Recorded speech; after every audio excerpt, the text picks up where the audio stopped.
Breaking news from the stadium tonight as an anonymous fan foot the bill for 55,000 hot dogs, bringing that sweet tubed meat to everyone in attendance. Free dogs! Yeah! 55,000 hot dogs? What does that even cost? While the identity of this Frankfurter philanthropist remains anonymous, their all-beefy generosity will go down in history. The new Mega Millions. More to win means more to give. How you spend it is up to you. Yeah! For game odds and details, visit sceducationlottery.com.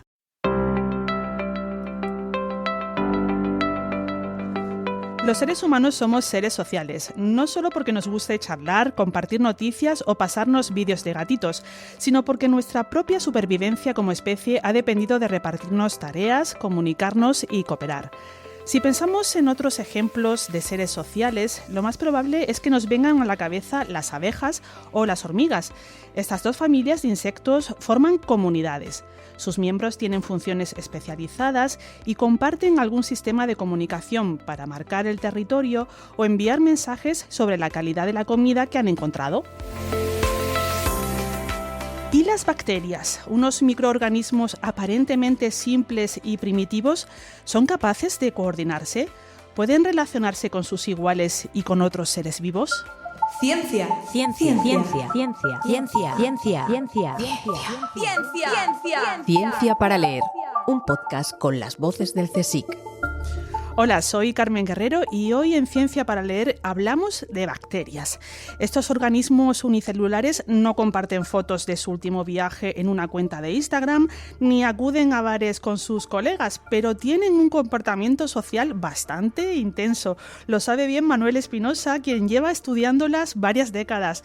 Manuel Espinosa es investigador del CSIC en la Estación Experimental del Zaidín, es experto en bacterias beneficiosas para las plantas y autor del libro La vida social de las bacterias. Hola Manuel, bienvenido. Hola Carmen. Parece que la vida en soledad no está hecha para estos microorganismos. Pues no, son seres que prefieren estar en comunidad y juntarse con otras como ellas. Bueno, están en nuestra boca formando la placa dental que cada noche intentamos eliminar, o al menos cuando nos cepillamos intentamos hacerlo, o en las raíces de las plantas, por citar dos lugares cercanos, pero también consiguen sobrevivir en ambientes imposibles para otros organismos como los desiertos más áridos o los hielos de la Antártida. ¿Qué hace que las bacterias sean tan persistentes, Manuel? Llevan mucho tiempo sobre la Tierra y les ha dado tiempo a desarrollar todo tipo de mecanismos para sobrevivir en estas condiciones. Y uno de esos mecanismos es precisamente el formar comunidades, juntarse entre ellas y formar pues una especie de envuelta que las va a proteger frente a agresiones del medio ambiente. Creo que la palabra clave aquí es biopelícula. ¿Qué es una biopelícula y cómo se forma? Pues una biopelícula, precisamente una comunidad de bacterias normalmente asociada a una superficie y envuelta en una especie de cubierta formada por material que ellas mismas producen y que les va a dar no solo estructura a esa comunidad, sino que las va a proteger, como te decía antes, frente a agresiones externas. ¿Y dónde se generan nuestras protagonistas? ¿Tienen algún lugar favorito? Bueno, parece que muchos. Prácticamente donde mires te las vas a encontrar. Con que haya humedad, nutrientes y una temperatura más o menos agradable para ellas, vas a encontrar estas biopelículas. Comentas que en estos pasos que dan las bacterias para construir y mantener su casa, está todo muy medido y además interviene muy poquito el azar. ¿Qué tipo de señales se envían entre ellas? Se transmiten señales de tipo químico. Sabemos que hay unas moléculas, determinados tipos de moléculas, que van a permitir a unas bacterias, las que las producen, responder a ellas, y también otras bacterias que están cercanas pueden detectarlas y responder a esas señales. ¿Y cómo saben cuándo hay que entrar en acción, entre comillas? ¿Cuándo tienen que moverse? ¿Cuándo tienen que generar alguna sustancia? ¿Cómo se coordinan para ir a una? Tienen pues una serie de proteínas asociadas a su envuelta externa que les sirven pues un poco como receptores, como antenas para decir, bueno, pues por aquí hay este nutriente o este otro, por aquí hay una sustancia tóxica que prefiero evitar, o por aquí hay colegas mías a las que me quiero juntar. Algunas de esas moléculas, como funciona es que se van acumulando a medida que la población va aumentando de número, hasta que alcanzan un umbral y en ese momento se dispara la respuesta de toda la población a la vez. Es lo que llamamos quorum sensing o detección de quórum, y básicamente es decir, bueno, pues estamos suficientes como para hacer algo. Es una visión un poco antropocéntrica, pero básicamente es como funcionaría el sistema.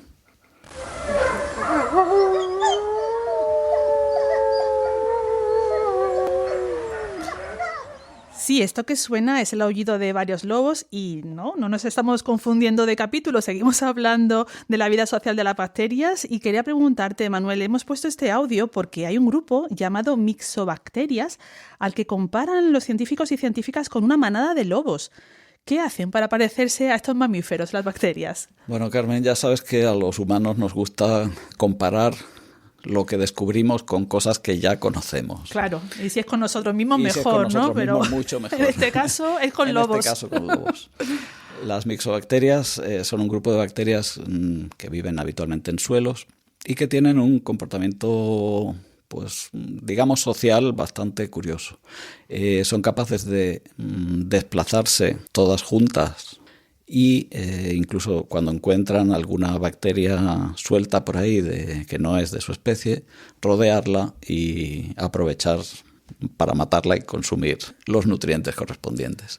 Son quizá de las bacterias más sorprendentes en cuanto a comportamiento, de estrategia, ¿no? También a estrategia un poco. De supervivencia, porque además pues son capaces de, cuando escasean los nutrientes, juntarse y formar lo que llamamos un cuerpo fructífero, una agrupación de células para estar protegidas mientras las condiciones son desfavorables. También hablas en el libro de un calamar hawaiano. ¿Qué pintan las bacterias juntándose con un cefalópodo? Tiene un órgano luminoso y ese órgano luminoso realmente lo que contiene es un montón de bacterias capaces de producir esa luminiscencia. El calamar apaga el órgano luminoso y se va a dormir. Ese apagado del órgano luminoso es porque expulsa a las bacterias la mayoría de las bacterias que viven en ese órgano luminoso. Tienen que empezar otra vez a multiplicarse y una vez que alcanzan, como te decía antes, ese número crítico, es cuando se produce la luminiscencia. Seguimos agrandando la lista de ejemplos de la intensa vida de las bacterias con una que se llama Pseudomonas aeruginosa. ¿Lo he dicho bien? Lo has dicho muy bien. ¿Y qué ocurre con este patógeno? Es una bacteria que vive pues, en suelos, asociada a plantas, casi en todos lados, en aguas, pero que puede aprovechar cuando hay un problema de pues, una herida profunda, pacientes inmunocomprometidos, grandes quemados. En esos momentos en los que el cuerpo está un poco más delicado, es cuando son capaces de producir una infección. En condiciones normales, una persona sana no va a tener una infección normalmente por Pseudomonas aeruginosa.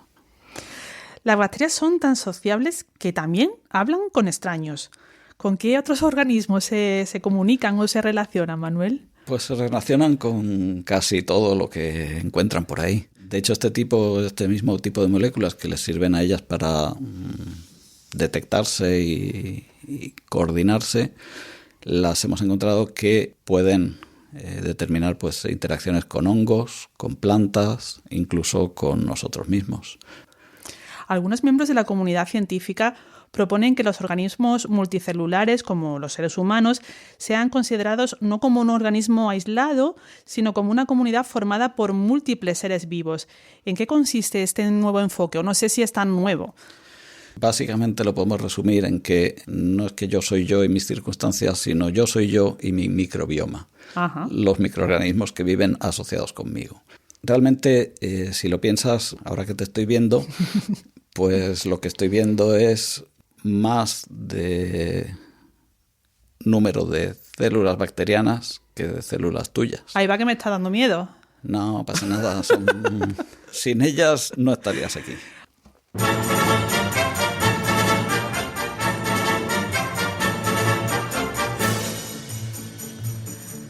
Manuel, ¿te gusta la ópera?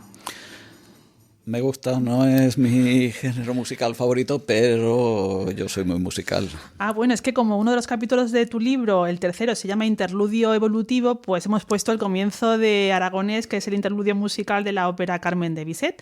Pero vamos, la excusa era viajar hasta los orígenes de estos fascinantes microorganismos, porque es lo que cuentas en ese capítulo. ¿Cómo comenzaron a crear comunidades multicelulares y a formar biopelículas, nuestras amigas? Tenemos evidencias tanto del registro fósil como incluso hoy día hay unas formaciones que parecen rocas que realmente tienen un origen biológico. Son deposiciones de carbonato cálcico producidas por comunidades de bacterias a lo largo de miles de años. ¿Y por qué utilizáis bacterias, los científicos y científicas, para hacer estudios sobre evolución en el laboratorio?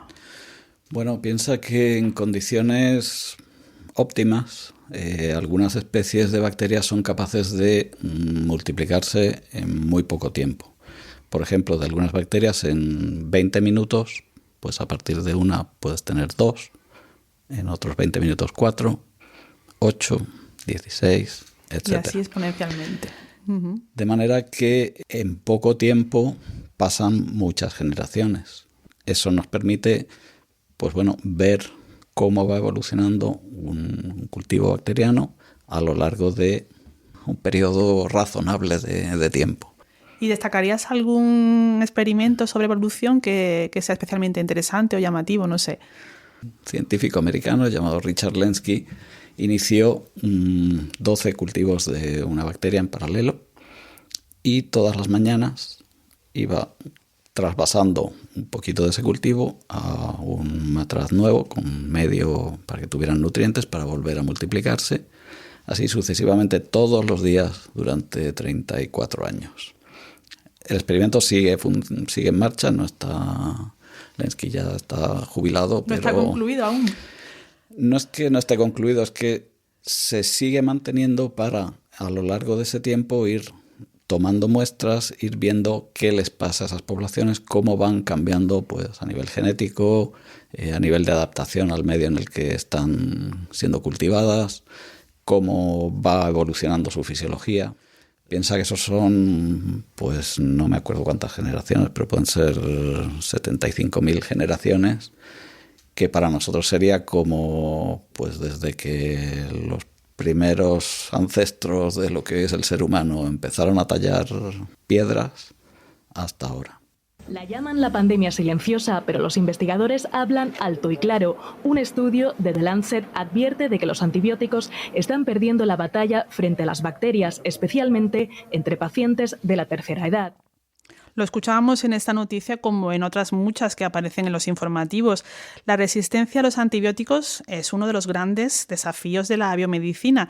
¿Se sabe, Manuel, qué mecanismo utilizan algunas bacterias para librarse de estos medicamentos de una forma tan exitosa, además? Sabemos que en estas poblaciones hay una parte de la población que se queda como en un estado latente, digamos que no hace nada. Pero ese no hacer nada le permite, pues de alguna manera, ignorar al antibiótico, algunos tipos de antibióticos.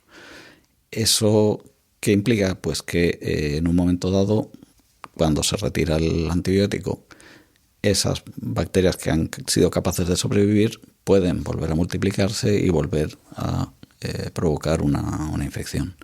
De hecho, muchas de las infecciones recurrentes que aparecen en implantes, catéteres, en este tipo de cosas, se deben precisamente a eso, a que con el antibiótico no eliminas a toda la biopelícula, sino que hay una parte de la población que es capaz todavía de mantenerse. Justo te iba a preguntar por esos otros lugares o entornos donde las bacterias nos ocasionan también problemas médicos. ¿Cómo afectan las biopelículas a nuestra salud? Porque incluso los quirófanos a veces no hay manera de librarse de ellas, ¿no? Pues sí, porque además piensa que casi todos los tratamientos que hemos desarrollado de antibióticos, de antimicrobianos, biocidas, están estudiados en poblaciones que no están formando una biopelícula. En nuestros cultivos en el laboratorio y ahí pues las condiciones son diferentes de las que nos encontramos en estas biopelículas y muchas veces tenemos los tratamientos adaptados a una cosa que no es real. Entonces pasa que aunque tú limpies bien un quirófano, pues a veces se te quedan asociadas a la superficie algunas de las células que estaban formando esa biopelícula. Hablemos ahora de tu especialidad, Manuel, la relación plantas-bacterias. ¿Esa relación es de amor o de odio o depende de la planta y de la bacteria? ¿Cómo va Depende esto? un poco, esto como la vida misma.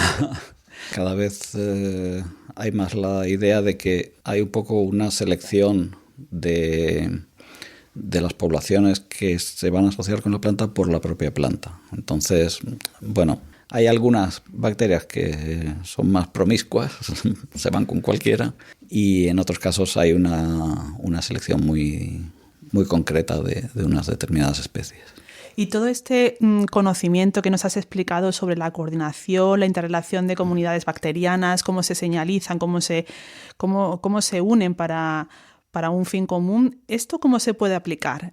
Para nuestro beneficio, digamos, sí, ¿no? Como sociedad. Nos sirven, pues, por ejemplo, para procesos de depuración de agua. Se utiliza la capacidad de formar biopelículas, lo que hablábamos ahora, para usar bacterias beneficiosas para una agricultura menos dependiente de compuestos químicos. En procesos de biotecnología se utilizan también esa capacidad de formar comunidades. Hay cosas buenas también. Bueno, el microbioma, ¿no? También que está ahí. Y nuestro microbioma, que sin él no funcionaríamos. ¿Cómo he llegado hasta aquí? En esta sección nos gusta saber sobre vuestra carrera profesional. Manuel, ¿tú cómo llegaste a trabajar en investigación y qué despertó tu interés en las bacterias? Yo tenía muy cercano el ejemplo, porque mi padre también era investigador. No sé si eso me condicionó, supongo que sí, un poco. Aunque también te digo que originalmente yo estaba dudando entre biología y filología inglesa, o sea que tampoco lo tenía tan claro. Pero sí tenía claro que una vez que me decidí por la biología, sí tenía claro que lo que me interesaba era hacer investigación. ¿Y por qué las bacterias? Pues porque no hay que correr detrás de ellas por el campo. Ah, mira, buen argumento. ¿Y qué estudios estáis desarrollando ahora en tu grupo, en la Estación Experimental del Zaidín en Granada?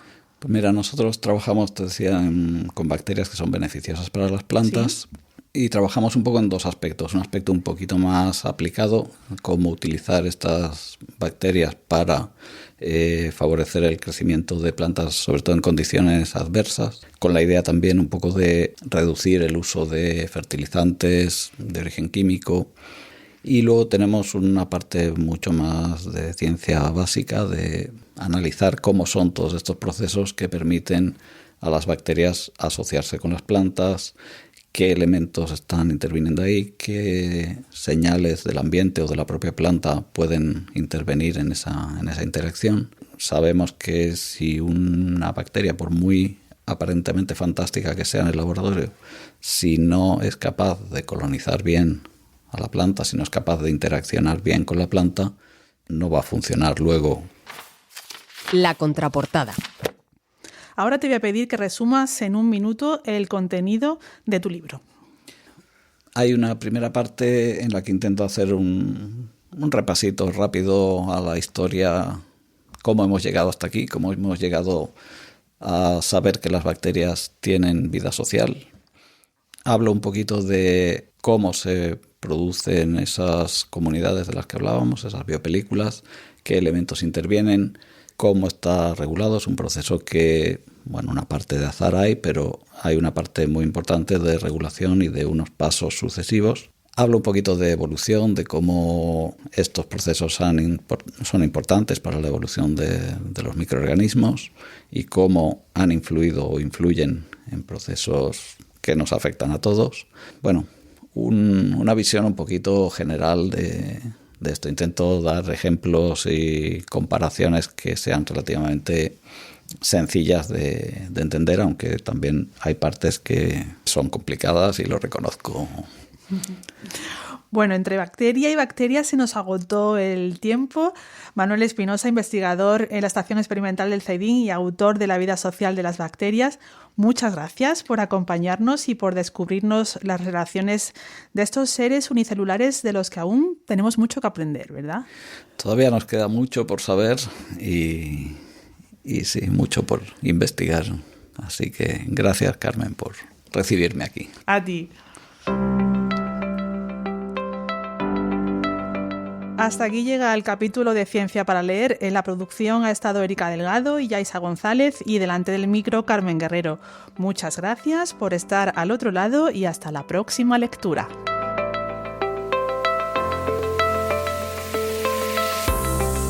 No olvides que este libro y el resto de la colección ¿Qué sabemos de? Se puede encontrar en la librería científica del CSIC o en cualquier librería de tu ciudad. Además, todos los títulos están disponibles en formato papel o en versión electrónica en la página web editorial.csic.es.